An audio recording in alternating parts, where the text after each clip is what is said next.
मार दिया है महाराज, मैंने कुछ भी नहीं रखा और आप कह रहे हो भजन कम करो, अब क्या कहोगे? महात्मा ने कहा अब भी कहूंगा कि भजन कम करके चलो। बोले कैसे? अब केवल लंगोटी बची, ये भी खोल दूं?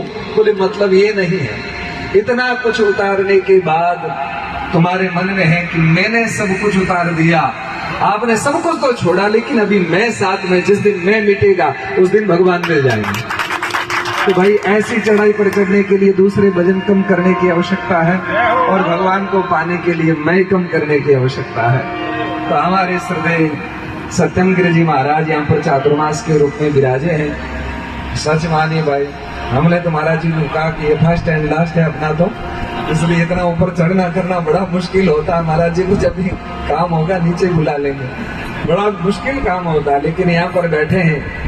लेकिन यहाँ आने के बाद एक ऐसी अनुभूति होती है कि आने वाले समय में यहाँ पर एक बहुत अच्छा स्थान स्थापित होगा, एक पीठ स्थापित होगी, क्योंकि ये भूमि अपने आप में जागृत है।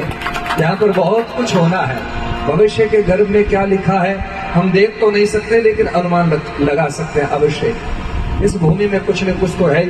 और ये जोधपुर की भूमि है भाई, जोधपुर की भूमि तो अपने आप में बड़ी तपस्थली है। और जिन पर्वतों पर हम बैठे हैं ये सामान्य नहीं, हिमालय का अंश है।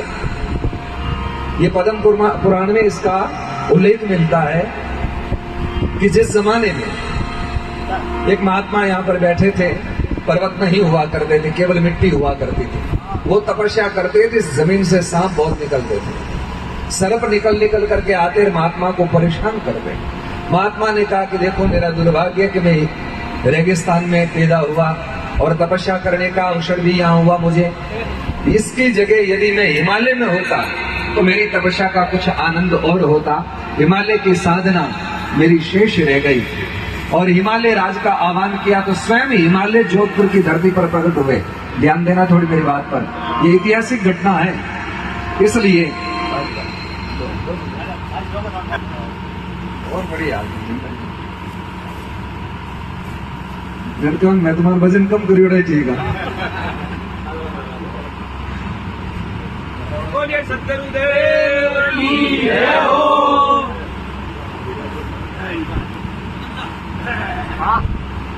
निवेदन में ये कर रहा था, महात्मा ने हिमालय का आह्वान किया और स्वयं हिमालय राज जोधपुर की इस पावन धरती पर प्रकट हुए और प्रकट होकर के कहा महाराज क्या आदेश है मेरे लिए?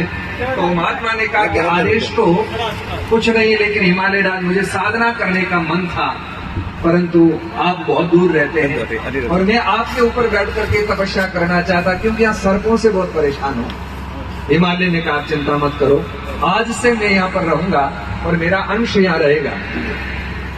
तो अपना एक भाग, जैसे किसी का हाथ होता है, पैर होता, वैसे हिमालय ने अपने एक अंश को यहाँ स्थापित किया और उस पर्वत का नाम था भोगीशैल पर्वत। जो हिमालय का अंश है उसको इस धरती पर स्थापित किया। जितने भी यहाँ पहाड़ दिखाई दे रहे हैं ये सब भोगीशैल पर्वत इसको कहा जाता है। करीब करीब 135 किलोमीटर, कहीं 5 किलोमीटर की बात लिखी जाती, कहीं 135 किलोमीटर की बात लिखी जाती। इतना बड़ा इसका क्षेत्रफल है।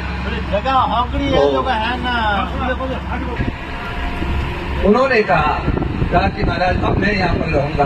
महात्मा के लिए यहाँ भोगीशैल पर्वत स्थापित हो गए। उसके बाद हिमालय राज को वापस चले गए और भोगीशैल पर्वत बहुत उदास निराश हो गए। महात्मा ने कहा कि क्या बात है, तुम बड़े उदास हो? कहा महाराज मेरा दुर्भाग्य देखो, आपके कारण मुझे इस जोधपुर की धरती पे आना पड़ा। महात्मा ने कहा ऐसा दुखी क्यों होते हो? बोले मैं हिमालय के साथ में था तो वहाँ ऋषि मुनि तपस्या करते, उसमें आकर के बैठ करके देवता वहां पर आते थे, तीर्थ वहां पर आते थे, लेकिन मेरा दुर्भाग्य तो देखो कि मुझे भगवान ने ला करके इस रेगिस्तान में गिरा दिया। अब मैं संतों की तपस्या और तीर्थ से वंचित हो जाऊंगा, देव यहाँ नहीं आएंगे। महात्मा ने कहा मेरे कारण यदि हिमालय राज स्वयं परेशान होते हो, ये बात ठीक नहीं। उन्होंने कहा तो फिर ऐसा करो तुम यहाँ से चले जाओ। बोले हिमालय राज का आदेश है कि मैं जा नहीं सकता, मुझे मजबूरन यहाँ रहना पड़ेगा। उस समय भगवान से प्रार्थना करी महात्मा ने, तो साक्षात परमात्मा या इस भूमि पर प्रकट हुए और प्रकट होकर के भगवान ने कहा क्या बात है महात्मा, आपने मुझे याद किया? महात्मा ने कहा महाराज हमारे कारण ये भोगीशैल पर्वत बहुत परेशान हो रहे हैं और आप कुछ उपाय करें। तो भगवान ने कहा क्यों परेशान हो रहे हो भोगीशैल? तो भोगीशैल ने कहा महाराज, संतों का सानिध्य और देवताओं का सानिध्य और तीर्थों का सानिध्य से मैं वंचित हो गया, इसलिए परेशान हूं। तो भगवान ने कहा बस इतनी सी बात है? बोले हाँ। तो फिर मैं आज वरदान देता हूं कि इस पर्वत में कई महात्मा तपस्या करेंगे, और जो हम जिसको 13वां महीना कहते हैं, पुरुषोत्तम मास कहते हैं, अधिक मास, बोले अधिक मास के समय में सारे देवता यहाँ निवास करेंगे, सभी तीर्थ इस धरती पर निवास करेंगे, जोधपुर की धरती पर भोगीशैल पर्वत में आकर के सभी तीर्थ और परमात्मा स्वयं देव यहाँ निवास करेंगे। तब से लेकर के अब तक हमारे यहाँ की परंपरा है, पद्म पुराण में कहा गया है कि जब हमारा अधिक मास होता तो 7 दिन तक परिक्रमा होती है इस जोधपुर के पूरे पर्वत का। कारण ये देवताओं के, तीर्थों की, ऋषि मुनियों की परिक्रमा हो जाए, इसलिए ये पर्वत कोई सामान्य नहीं है। इसलिए भविष्य के विषय में ज्यादा तो कुछ नहीं कह सकते, लेकिन पुरातन इतिहास को देख करके लगता है कि कहीं न कहीं यहाँ तपस्या पहले महापुरुषों ने की, और फिर हमारे बीच में सत्यम गिरि जी महाराज जैसे महात्मा इस जगह पर यदि धूना लगा करके बैठे तो पक्की बात है एक दिन ये तीर्थ स्थली अवश्य बनेगी। और इसके लिए आज तो जरूर लगता है कि चढ़ने में बड़ा मुश्किल है, लेकिन भाई तपस्या तो कठिनाई में ही होती है, तब तो सरलता से कहाँ होता है। तपस्या करते करते फिर बाद में आदमी शुद्ध बनता है। श्रद्धेय स्वामी राम सुखदास जी महाराज कहते थे, लोगों ने कहा महाराज आप तो इतने बड़े महापुरुष हो। स्वामी जी महाराज ने कहा 108 साल लगे मुझे स्वामी राम सुखदास जी बनने में, एक दिन में नहीं बना हूं। तो ठीक है, वैसे ही कोई भी तपस्या करता है उसका फल मिलने में थोड़ा वक्त जरूर लगता है, लेकिन एक समय ऐसा आता है जब वो स्वयं भूमि बोलने लगती है। और महापुरुष कहते हैं सिद्ध सुधारे दे आपने साधु सुधारे देश, और भूमि पवित्र संत दास जा संत चरण परेश।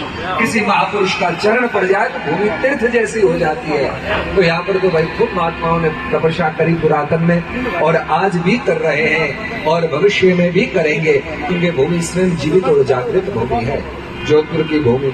तो पूज्य महाराज श्री यहाँ विराज करके चातुर्मास के माध्यम से, सत्संग और हवन यज्ञ के माध्यम से हमारी अभी राम कथा चल रही है। तो राम कथा में हमारा भी यज्ञ का प्रसंग रात को चल रहा था कि विश्वामित्र जी का जो यज्ञ था, उस यज्ञ में उनको भी बड़ी समस्या हुई। यज्ञ में बहुत बाधाएं आने लगी, तो उनके मन में चिंता हुई। गादी तनय चिंता मन व्यापी, हरि बिन मारे ईश्वर पापी। तो स्वयं विश्वामित्र जी भी यज्ञ के लिए भगवान को लेने गए। तो हमें लगता है कि इस यज्ञ के लिए भी परमात्मा किसी न किसी रूप में पधार करके और इस जगह को पावन पीठ के रूप में स्थापित करेंगे। और आप सभी लोग, ऐसा नहीं कि बाप जी वहां जाने में बड़ा कठिनाई होती है, तपस्या है शुरू करो, तो एक समय ऐसा आएगा कि यहाँ पर गाड़ियां भी आएगी, लोग भी आएंगे, एक समय आएगा भगवान स्वयं यहाँ विराजेंगे। तो ऐसे भाव से हम लोग तत्पर रहे। तो पूज्य महाराज श्री ने आज मुझे भी याद किया, थोड़ा व्यस्त समय चल रहा है, 1 बजे कार्यक्रम है, उसके बाद में हमारे एक पर्यावरण रैली चल रही है जगह जगह, तो उसको भी करीब 4:30 बजे मथानिया में है। तो थोड़ा मैं भी भागा दौड़ में हूँ, महाराज जी से क्षमा चाहूंगा। और आने वाली 28 तारीख को महाराज जी के यहाँ पर भव्य कार्यक्रम है, सभी गुरु भक्त महात्मा पुरुष सभी यहाँ पधारेंगे, जिनका दर्शन करने का सौभाग्य प्राप्त होगा, उनकी बात सुनने का सौभाग्य हम सभी को प्राप्त होगा। आप सभी लोग आगे से आगे प्रचार करें। अरे भाई आजकल प्रचार भी होता है, ऐसी चीजों का होता है क्या बताएं। सत्संग की बात करते हैं तब तो लोग किसी को कहते नहीं, लेकिन कोई कुत्ता किसी का मुंह चाट लेता और कहो अखबार में दो तो नहीं देंगे, लेकिन आदमी ने कुत्ते का मुंह चाट लिया तुरंत पेपर में आ जाएगा, क्यों न्यूज बनने लायक चीज ही है। कुत्ता तो चाटता, उसका स्वभाव है, क्या नई बात है। लेकिन मनुष्य कुत्ता का चाट ले तो कहते हैं ये नई हेडिंग बन सकती है कि मनुष्य ने कुत्ते का मुंह चाटा। तो आजकल प्रचार की जगह दुष्प्रचार हो रहा है। सदप्रचार तो सत्संग का होना चाहिए, धार्मिक ग्रंथों का और सनातन का होना चाहिए। तो आगे से आगे सभी को जानकारी दें। आने वाली 28 तारीख को श्रावण मास भी पूरा हो जाएगा, और पूज्य महाराज ने यहाँ चातुर्मास किया, उसका भी विराम दिवस है। पूज्य संत चरण सभी यहाँ पधारेंगे और अपनी बुखार बिंद से हम सभी लोगों को सत्संग के माध्यम से सदमार्ग पर चलाने के लिए प्रशस्त करेंगे। तो ज्यादा कुछ नहीं कह करके पूज्य महाराज जी को पुनः एक बार प्रणाम करके एक छोटा सा भजन पुनः निवेदन कर दूं, और उसके बाद अपने वाणी को विराम